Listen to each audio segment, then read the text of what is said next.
안녕하세요. 나나의 달콤 책방의 나나입니다. 하루의 피곤함을 내려놓고 편하게 들어주세요. 구독과 좋아요는 저에게 큰 힘이 됩니다. 그럼 이제 시작합니다. 토끼의 재판. 나뭇잎들이 팔랑팔랑 춤추는 어느 날이었어요. 구불구불 산길에 배고픈 호랑이가 떡하니 나타나 주위를 두리번 휘휘 둘러보았죠. 저기 토끼가 있네. 고놈 참 맛있게도 생겼다. 그러더니 벌써 저만큼 달려갔어요. 그런데 이를 어떻게 할까요?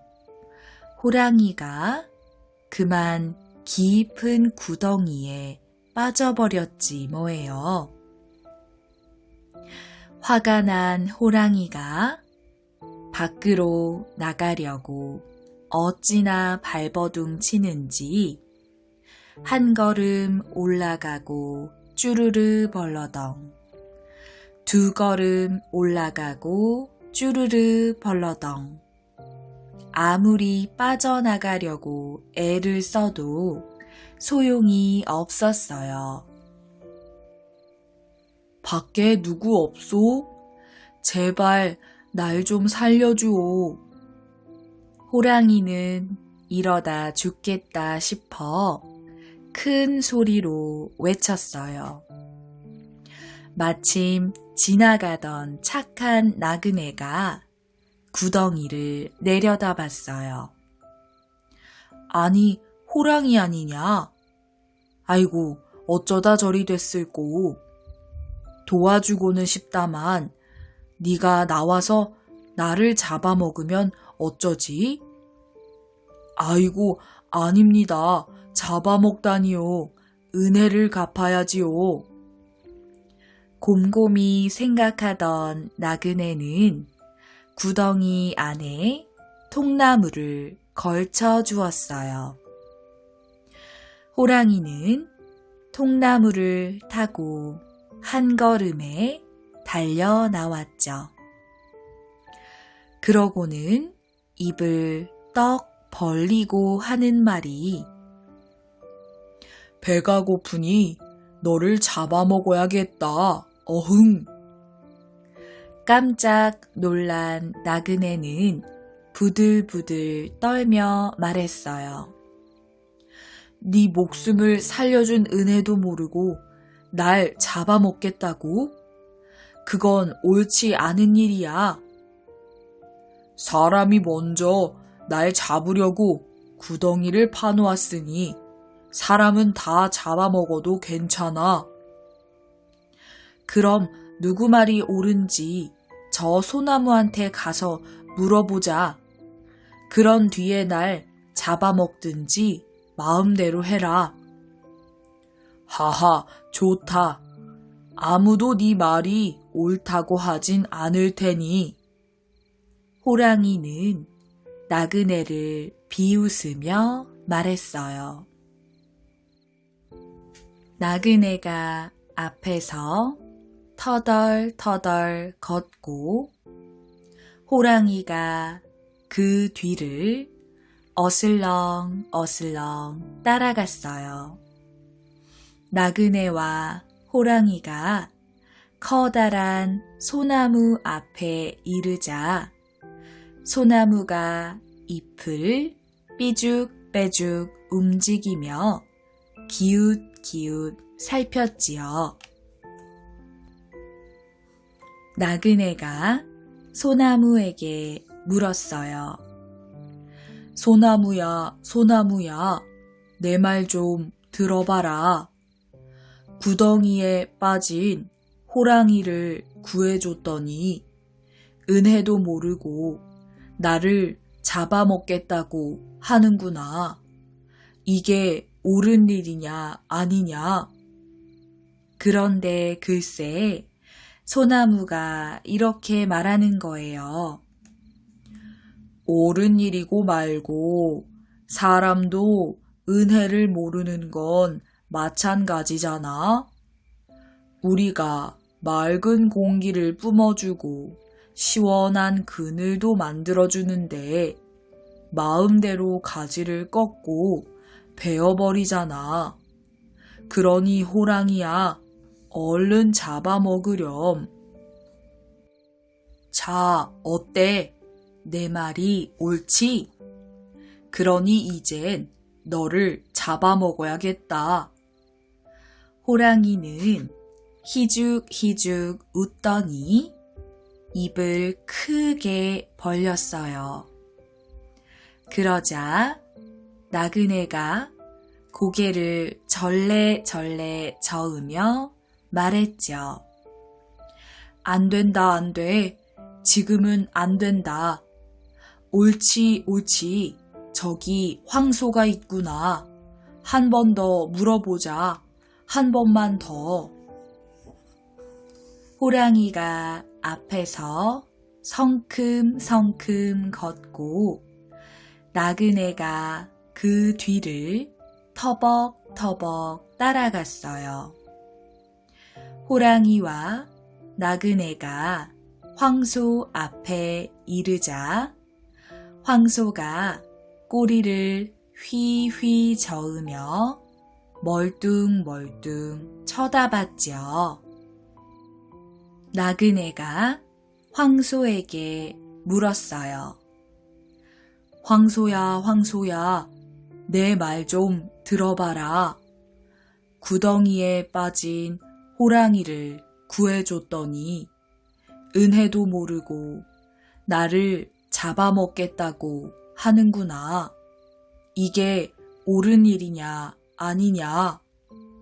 그런데 글쎄 황소가 이렇게 말하는 거예요. 옳은 일이고 말고 사람도 은혜를 모르는 건 마찬가지잖아. 우리가 사람들을 위해 열심히 일하고 논밭도 일궈주는데 마음대로 우리를 팔아버리잖아. 그러니 호랑이야, 얼른 잡아먹으렴. 자, 어때?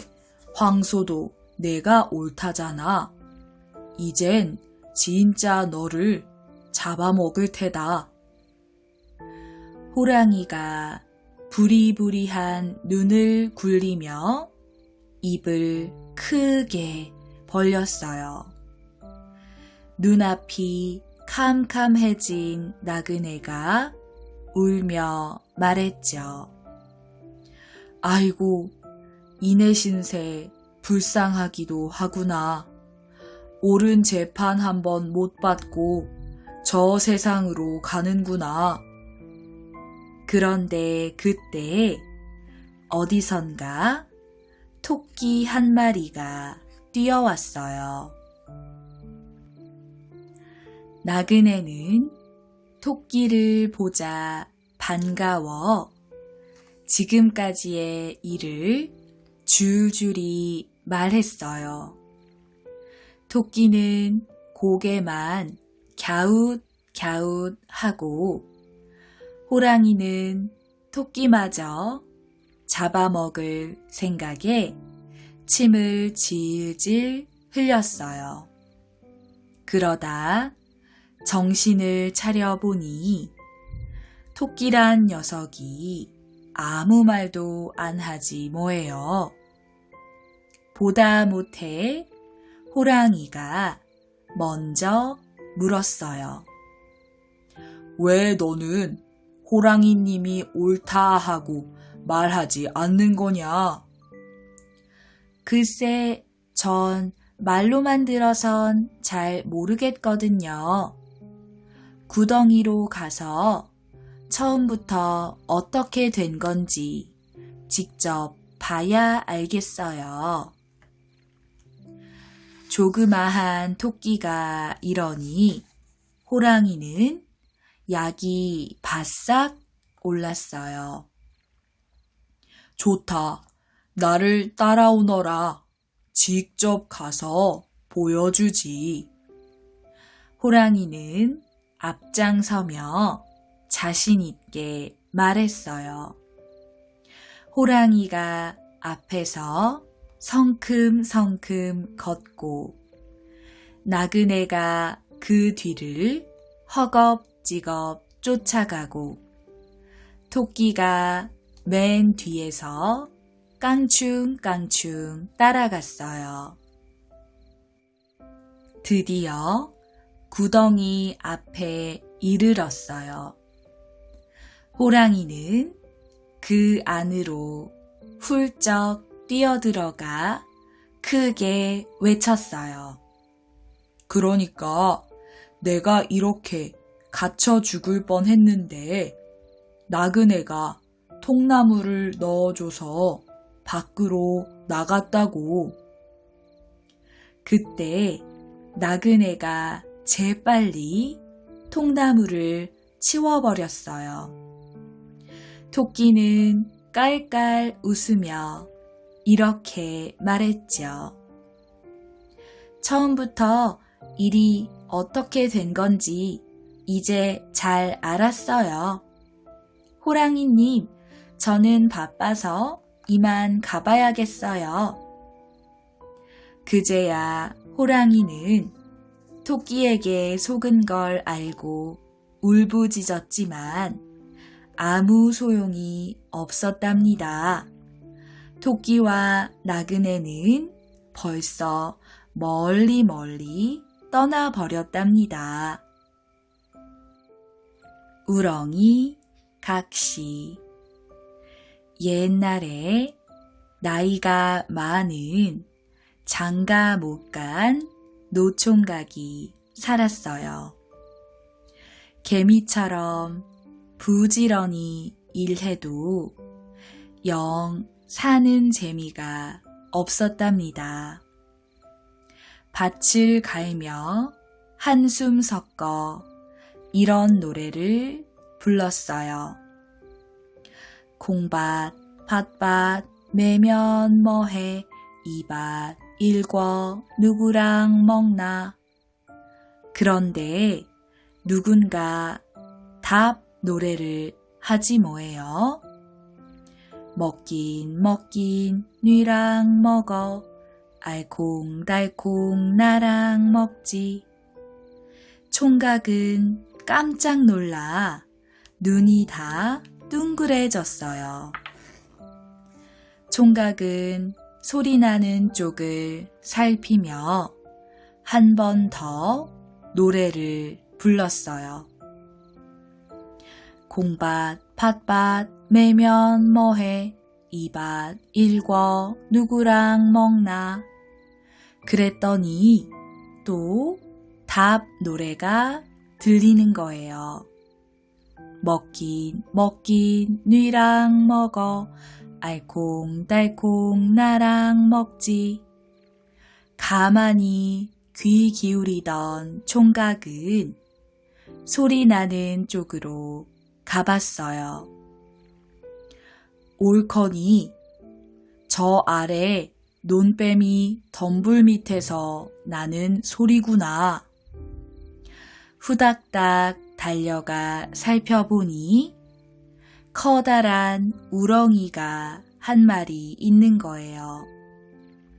총각은 우렁이를 집으로 데려와 비단 헝겊에 싸서 장롱에 넣어두었어요. 그런데 딱 그 다음 날부터 신기한 일이 생겼지 뭐예요. 총각이 들에 나가 일하고 돌아오면 잘 차린 밥상이 평상에 떡하니 놓여 있는 거예요. 고슬고슬 지은 쌀밥이 주발에 수북수북 고기 넣어 끓인 국이 대접에 찰랑찰랑 맛나게 무친 나물이랑 잘 구운 굴비도 있었죠.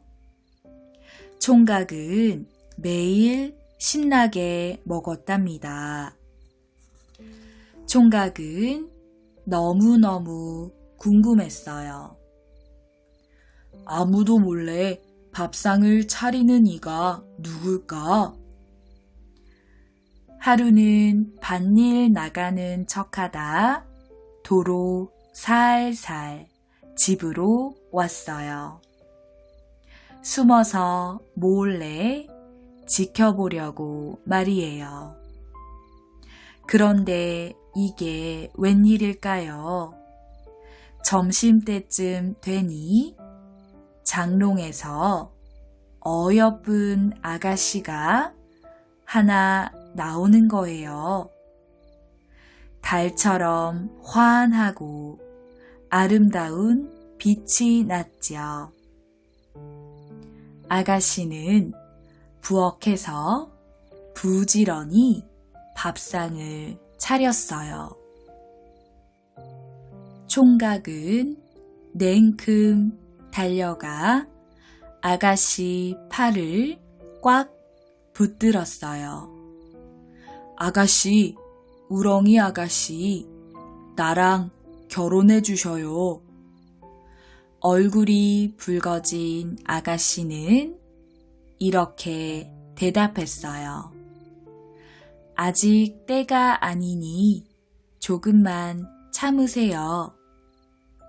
혹시라도 놓칠세라 총각은 벅벅 우기며 떼를 썼어요. 때는 무슨 때? 난 그런 거 몰라요.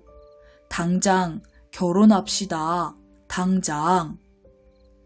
딱 그날부터 총각이랑 아가씨는 부부가 되었지요. 사는 게 너무 신나 총각은 일도 더 잘했어요. 하루 종일 일해도 힘 안 들고 웃음만 나왔답니다.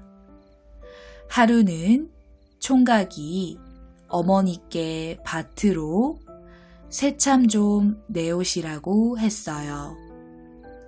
우렁이 각시는 바깥에 돌아다니면 위험하니까 말이에요. 그런데 어머니가 심부름을 며느리한테 시켰어요. 그 사이 따뜻한 누룽지 좀 먹으려고 했거든요. 밥 광줄이 머리에 이인 우렁이 각시가 찬찬히 밭으로 가는 길에 갑자기 사또 행차 소리가 요란하게 들렸어요. 물렀거라, 물렀거라, 사또님이 나가신다. 각시는 얼른 언덕 아래 숲을 속에 숨었어요. 그런데 사또가 보니 환한 빛이 올라오는 거예요. 사또는 사령에게 저 아래에 무엇이 있나 가보라고 했어요. 사령이 가보니 예쁜 각시 하나가 밥 광주리를 끌어안고 있었어요. 사또님이 궁금해 하시니 나와 함께 가십시다. 사령은 우렁이 각시를 끌고 가려고 했죠. 그러자 우렁이 각시가 은가락지를 빼주며 이렇게 말했어요. 가봤더니 이것밖에 없더라고 해주세요. 사령이 우렁이 각시가 시키는 대로 말했는데 사또가 믿지 않았어요. 아니다. 수풀에서 아직도 빛이 나질 않느냐. 다시 가서 살펴보고 오너라. 사령이 또 와서 우렁이 각시를 데려가려고 했어요. 이번엔 은비녀를 빼주며 우렁이 각시가 부탁했죠. 그런데 사또가 이번에도 믿지 않았어요. 다시 사령이 오고 우렁이 각시는 신발을 벗어주었죠. 이번에도 사또는 믿지 않았어요. 저고리도 벗어주고 치마까지 벗어주어도 믿지 않았죠. 사또가 사령에게 불벼락을 내렸어요.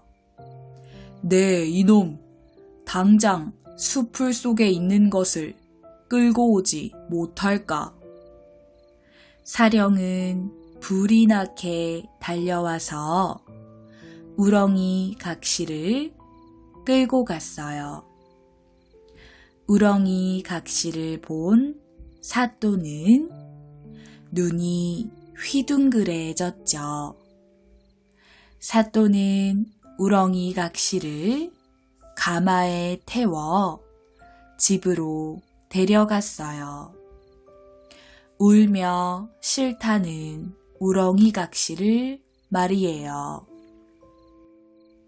한편 총각은 아무리 기다려도 새참이 오질 않으니 배가 고파 일을 할 수 없었어요. 총각은 집으로 달려와 부엌부터 들어가 봤죠.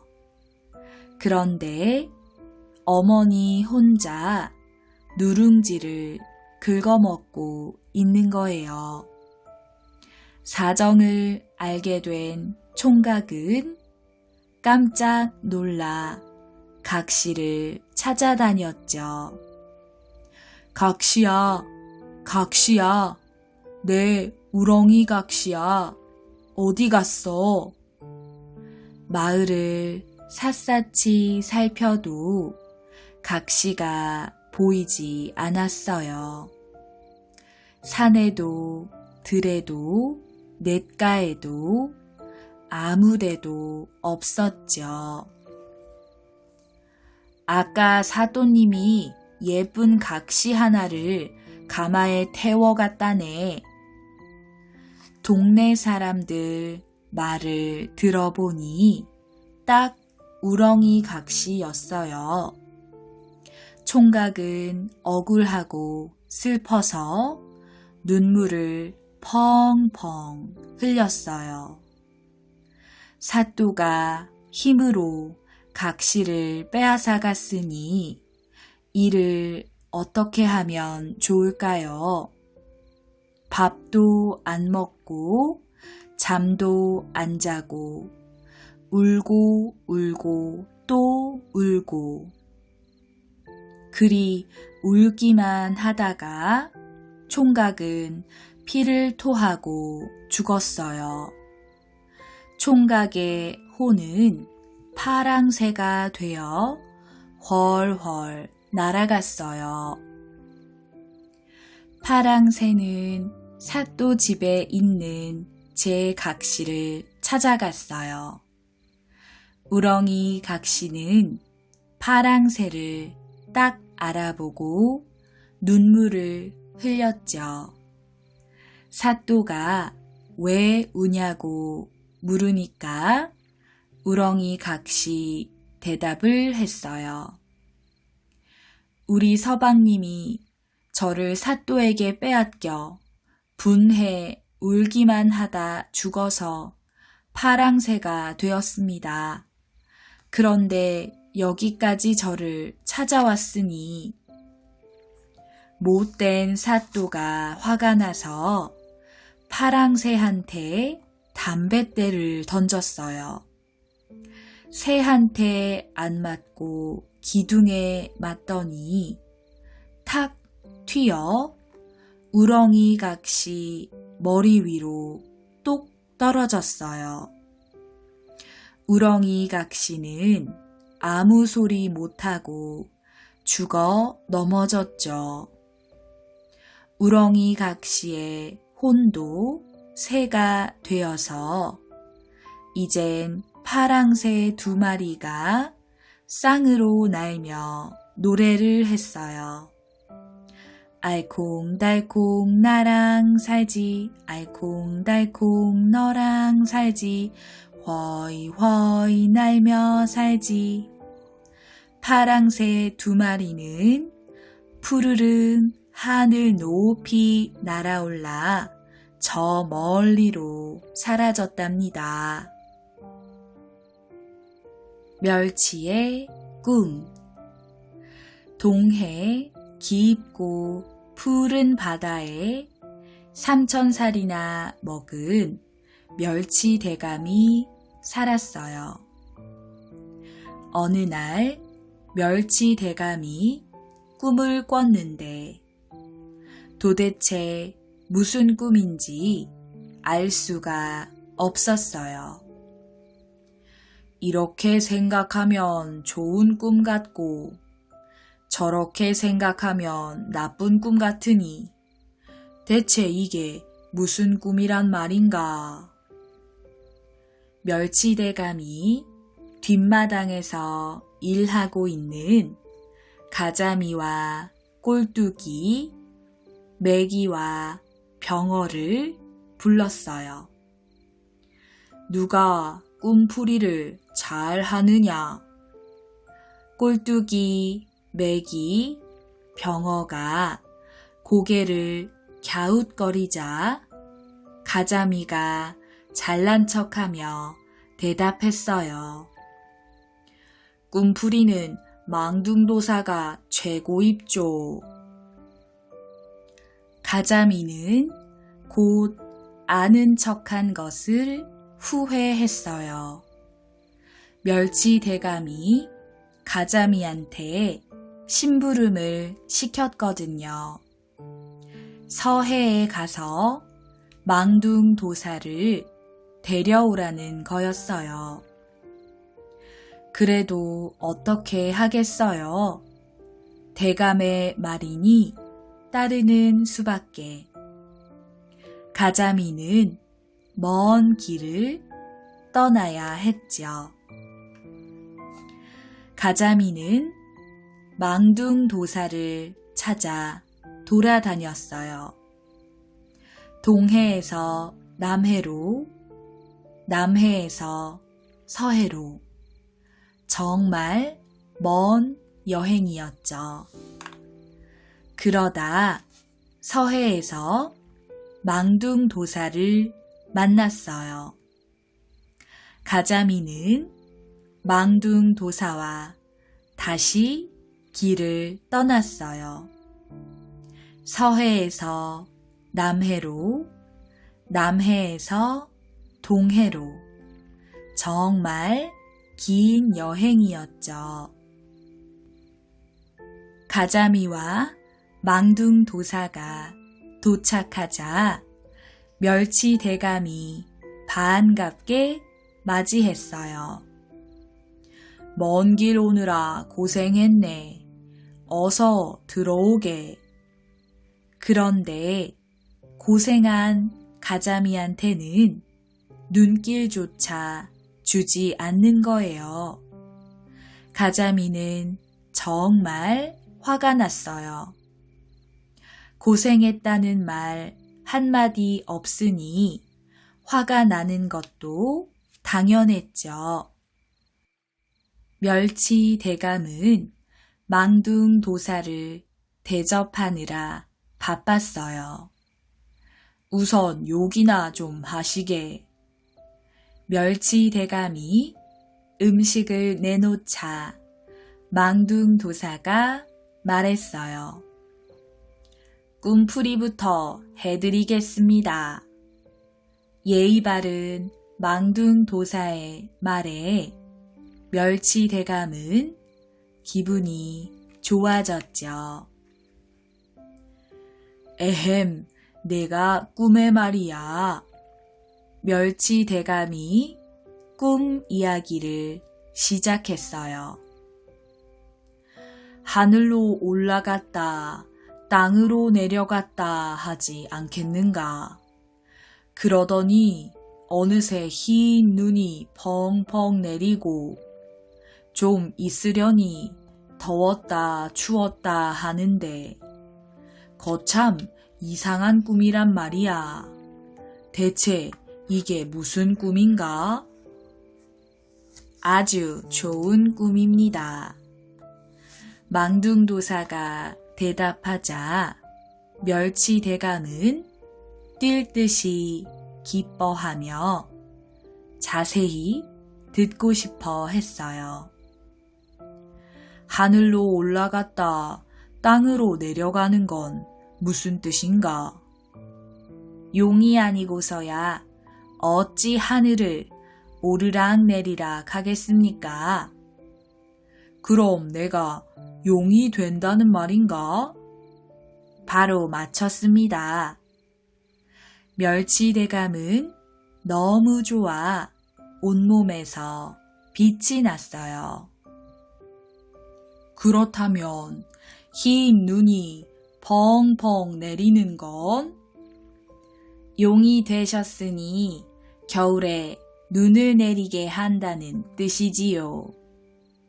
옳거니 그럼 찬 바람과 더운 바람이 부는 건 여름과 겨울 곧 사계절을 다스린다는 뜻입니다.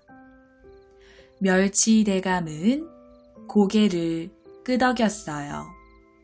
역시 소문대로구먼. 옆에서 듣고 있던 가자미가 심술이 났어요. 저것도 꿈풀이라고. 가자미는 겁도 없이 멸치대감에게 말했어요. 대감, 제가 한번 풀이해봐도 되겠습니까? 기분이 좋아진 멸치대감은 가자미에게도 꿈풀이를 허락했죠. 허허, 그래. 너도 한번 해보거라. 멸치대감은 허리를 곧게 펴고 물었어요. 하늘로 올라갔다 땅으로 내려가는 것은 무슨 뜻이냐? 그물에 걸려 물 위로 올라갔다 땅에 떨어지는 것입죠. 뭐라고? 멸치대감은 깜짝 놀랐어요. 가자미가 그런 꿈풀이를 할 줄은 생각도 못했거든요. 멸치대감은 화가 났지만 꾹 참고 또 물었어요. 혹시라도 좋은 꿈풀이가 나올지 모를 테니까요. 그렇다면 흰 눈이 펑펑 내리는 것은 구워 먹기 위해 소금을 뿌리는 것입죠. 멸치대감은 기가 막혔어요. 가자미는 한술 더 떴지요. 찬바람과 더운 바람이 부는 것은 숯불 위에 올려놓고 부채질을 하니 아래서는 더운 김이 올라오고 위에서는 찬바람이 불어. 무엇이 어째? 이놈! 순간 가자미의 눈 앞이 번쩍했어요. 화가 난 멸치대감이 가자미의 뺨을 힘껏 때렸거든요. 아이고! 그랬더니 가자미 눈이 한쪽으로 몰려버렸지 뭐예요. 이걸 본 망둥도사는 깜짝 놀라 눈이 툭 튀어나왔어요. 비명을 듣고 달려온 꼴뚜기는 가자미처럼 될까봐 얼른 두 눈을 뽑아 엉덩이에 넣었어요. 그걸 본 메기는 웃다가 입이 귀 뒤까지 찢어졌고, 입이 찢어진 메기를 본 병어는 입을 꼭 잡고 웃다가 입이 오그라들고 말았죠. 그래서 다들 지금까지 그런 모습으로 살고 있는 거랍니다. 토끼와 별주부. 아주 먼 옛날 깊은 바닷속을 다스리던 용왕이 큰 병에 걸렸어요. 장어, 오징어, 꼴뚜기, 멸치 등 많은 신하들이 몸에 좋다는 온갖 약을 다 갖다 바쳤죠. 하지만 용왕의 병은 조금도 낫지 않았어요. 어느 날 용왕이 바닷속 신하를 모두 불러 명령했어요. 이름난 의원을 찾아내어 내 병을 고치도록 하라. 신하들은 모래와 산호 속까지 샅샅이 뒤져 병 잘 고치는 의원들을 다 데려왔죠. 의원들은 조심스레 용왕의 맥을 짚고 요리조리 얼굴빛을 살피고 여기저기 살살 만져보았어요. 의원들이 모두 고개를 절레절레 흔들었는데 딱 한 의원이 입을 열었어요. 용왕님, 병에 한 가지 약이 있긴 합니다만. 반가운 마음에 용왕이 벌떡 일어나 앉았지요. 그게 무엇이냐? 얼른 말해보아라. 살아있는 토끼의 간을 드시면 곧 나을 겁니다. 용왕은 다시 신하들을 불러 모았어요. 누가 나를 위해 땅 위에 올라가 토끼를 잡아오겠느냐? 신하들은 서로 눈치만 살폈지요. 토끼도 본 적 없고 땅에도 가본 적 없으니 그럴 수밖에요. 그때였어요. 문어가 기다란 다리를 너울거리며 냉큼 나서는 거예요. 제가 가서 토끼를 잡아오겠습니다. 오호, 그대의 충성이 갸륵하도다. 용왕은 기뻐서 문어의 맨들맨들한 머리를 한참 쓰다듬어 주었어요.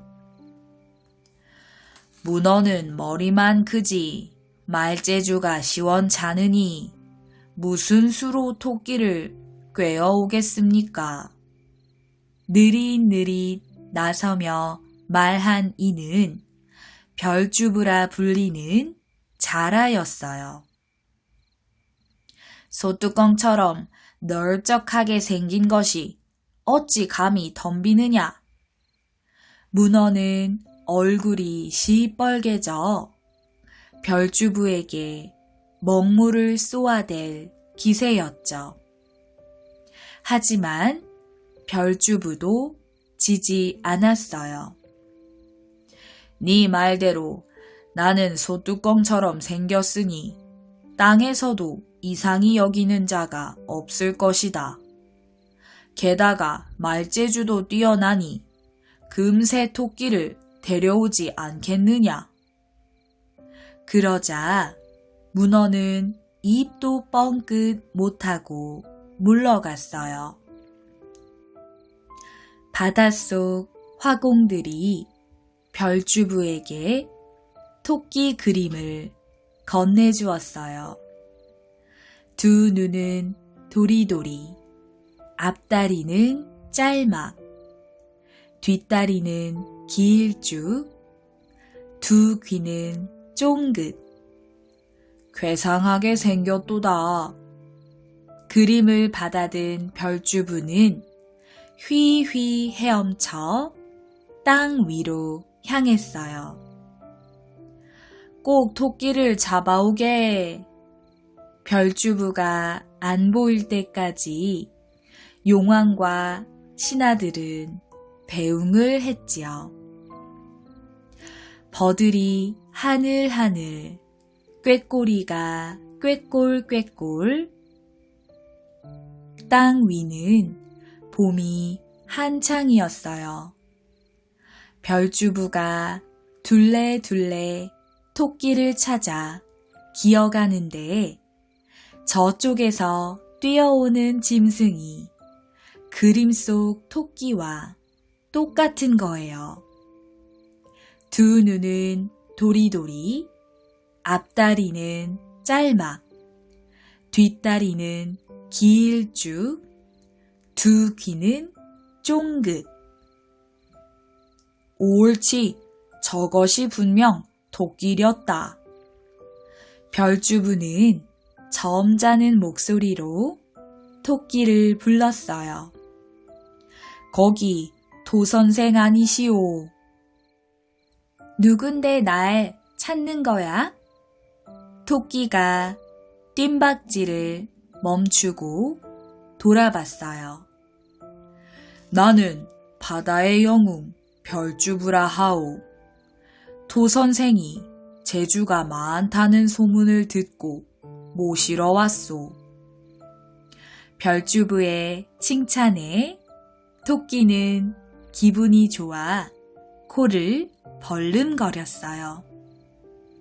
바닷속에 가면 맛난 음식에 상다리 부러지고 흥겨운 음악, 멋진 춤으로 세월 가는 줄 모른다오.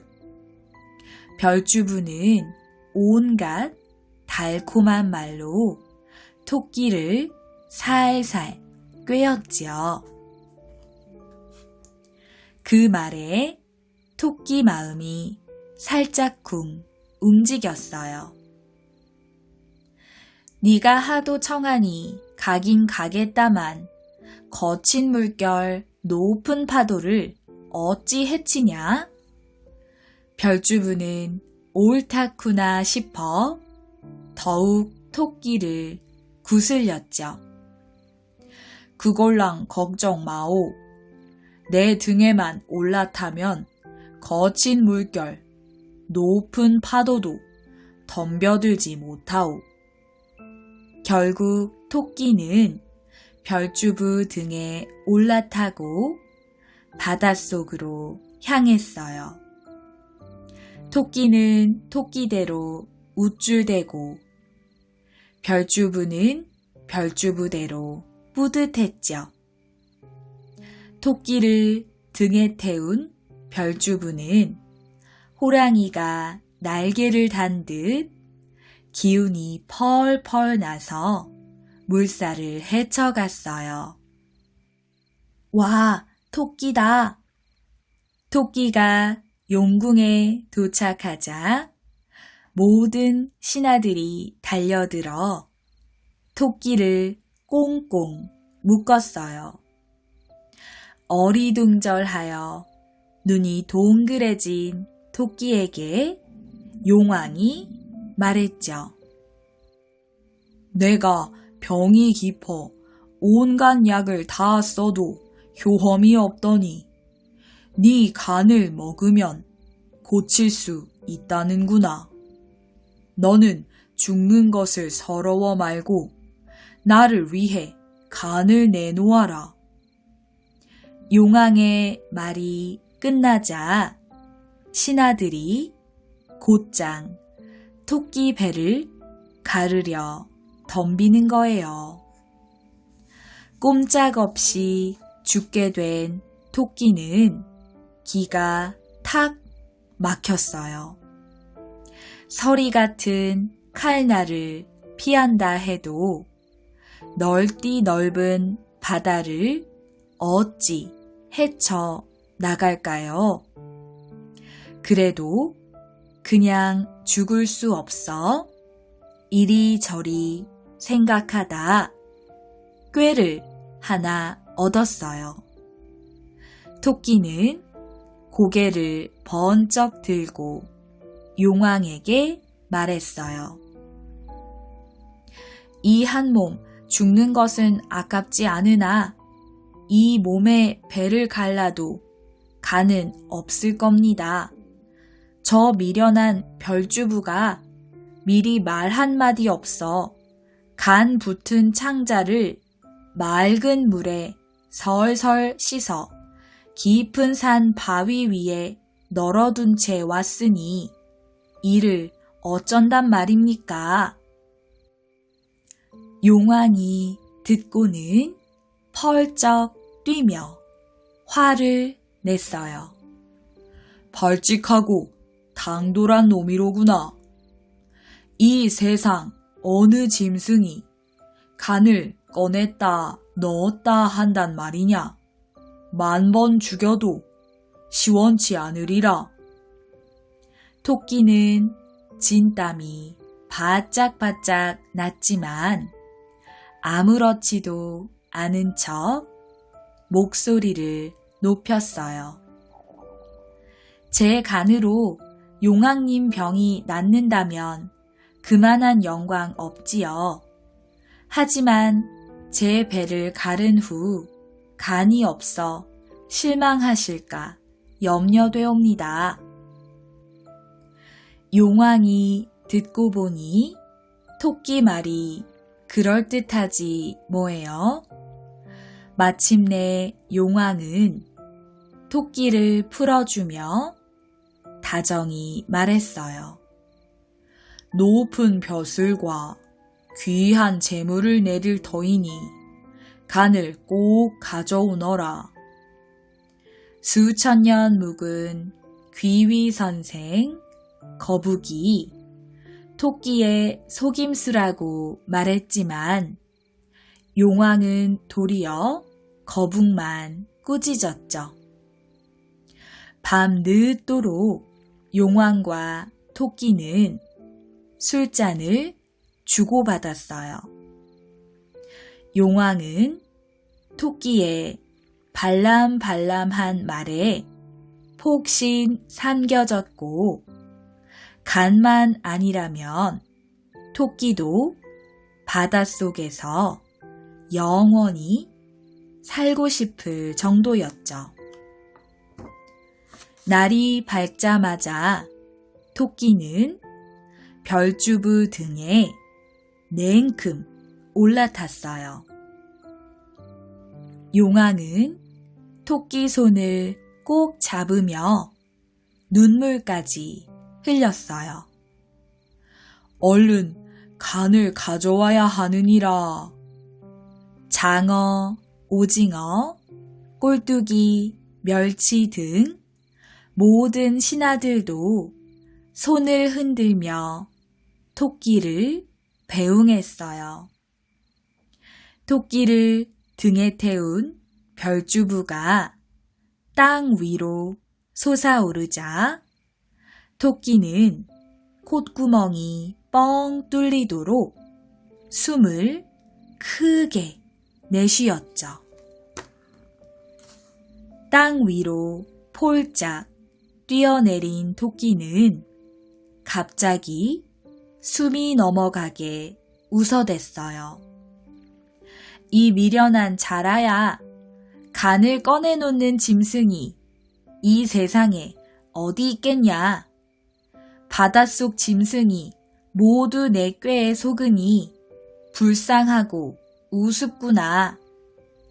한가로이 지내는 나를 놀래킨 일 생각하면 억울하고 분하다만 너그러이 용서할 테니 다시는 나를 넘보지 마라. 그러고는 소나무 숲 우거진 산으로 깡충깡충 뛰어 들어갔죠. 토끼 뒷모습을 끔뻑끔뻑 바라보던 별주부는 한숨을 폭 내쉬고는 엉금엉금 느릿느릿 바닷속으로 돌아갔답니다. 호랑이와 곶감. 옛날 깊은 산속에 호랑이가 살았어요. 눈이 펑펑 내리는 한겨울에 호랑이는 먹잇감을 구하려고 온 산을 어슬렁 헤매고 다녔죠. 호랑이가 눈 덮인 산길을 한참 내려가는데 저만큼 외딴 집 한 채가 보였어요. 옳지, 저 집으로 들어가 소라도 잡아먹어야겠다. 배고픈 호랑이는 슬금슬금 집 마당으로 들어섰어요. 그런데 갑자기 으앙하는 아이 우는 소리가 들리는 거예요.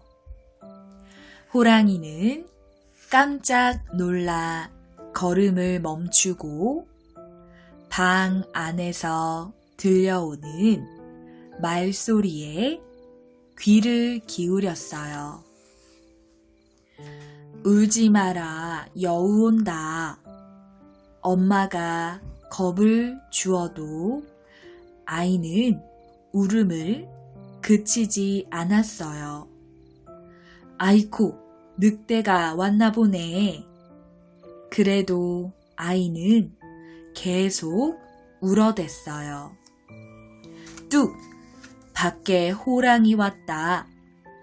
엄마 말에 호랑이는 마음속으로 찔끔했죠. 아니, 내가 온 걸 어떻게 알았지? 그래도 아이는 계속 울어댔어요. 자꾸 울면 호랑이한테 줘버릴 거야. 호랑이는 이게 웬 떡이냐 싶어 군침을 꿀꺽 삼키며 얼른 방문 앞으로 다가갔어요.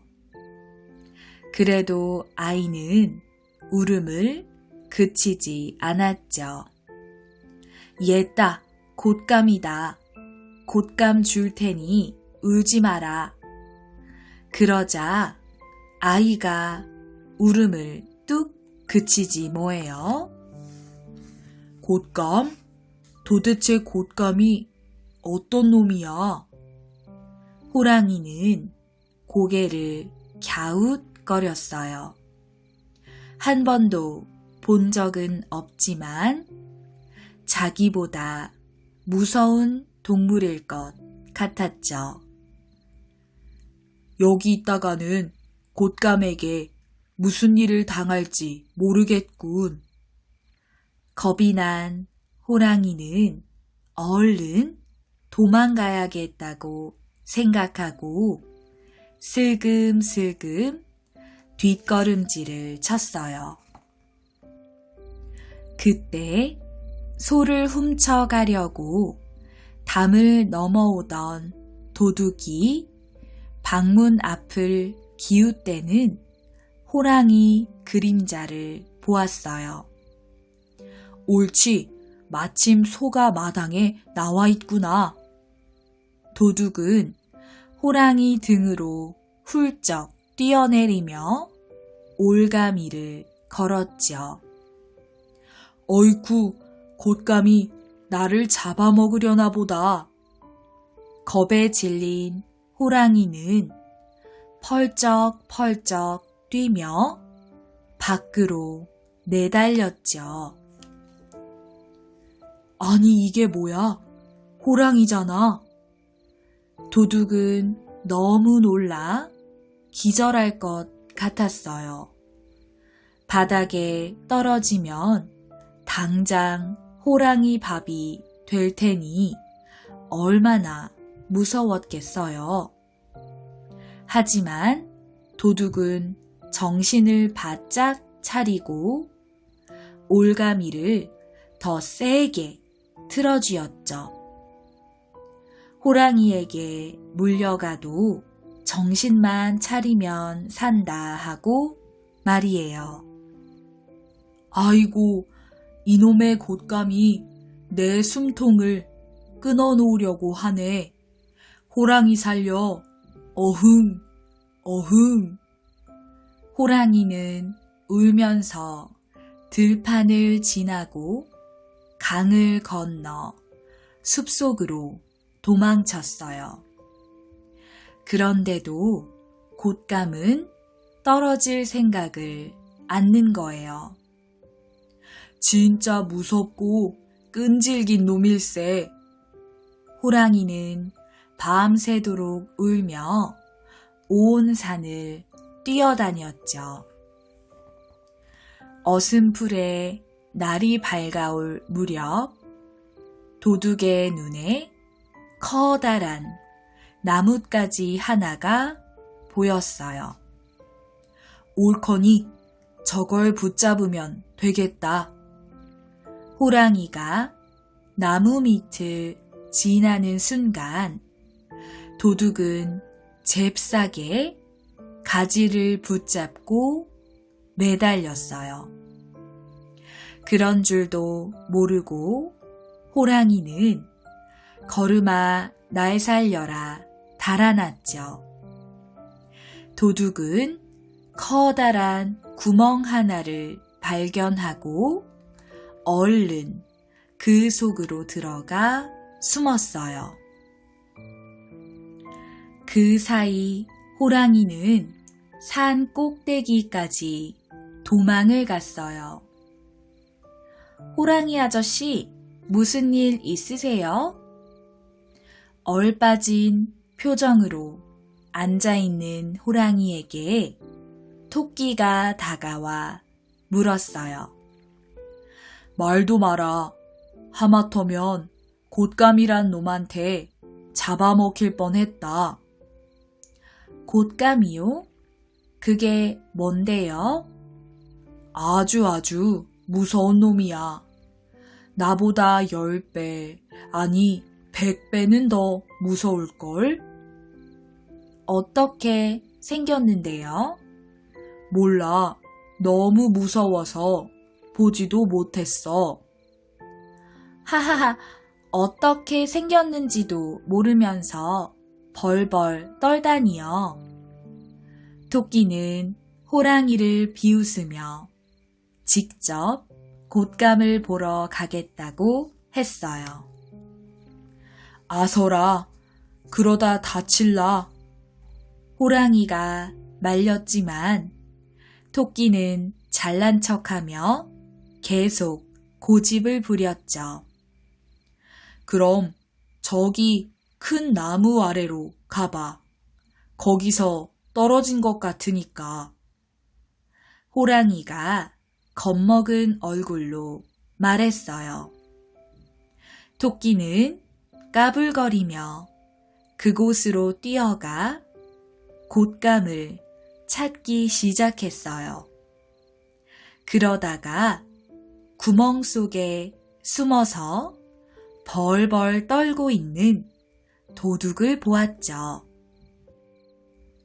하하, 이제 보니 호랑이 아저씨는 겁쟁이잖아. 사람을 보고 무서워하다니. 토끼는 피식 웃음만 나왔어요. 아저씨, 내려와 보세요. 여기 있는 건 곶감이 아니라 사람이에요. 토끼가 산 꼭대기를 향해 소리를 질렀어요. 하지만 혼쭐이 난 호랑이는 토끼의 말을 믿지 않았죠. 아이 참, 내려와 보시라니까요. 제가 아저씨를 위해서 구멍을 꽉 틀어막고 있을 테니 내려와서 이놈을 잡아 잡수세요. 토끼가 구멍 속으로 엉덩이를 팍 밀어 넣으며 말했어요. 그 말을 들은 도둑은 더럭 겁이 났지요. 이러다 호랑이 밥이 되면 어쩌나 싶었죠.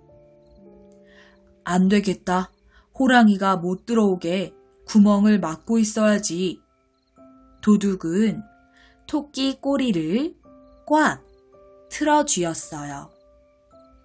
아이고 머니나, 내 꼬리 빠진다. 토끼가 비명을 지르며 버둥거렸어요. 그럴수록 도둑은 더 세게 꼬리를 잡고 늘어졌죠. 아이고, 나 죽네. 토끼 살려. 토끼가 엉엉 울며 비명을 질렀어요. 거봐, 내가 무서운 놈이라고 했잖아. 호랑이는 이렇게 말하고 냅다 도망을 쳤어요.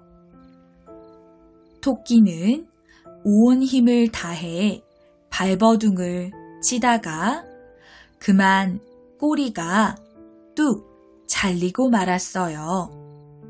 토끼는 아픈 줄도 모르고 냉큼 달아나 버렸죠. 그때부터 토끼 꼬리는 뭉툭해졌고 하도 많이 울어서 눈은 빨개졌답니다.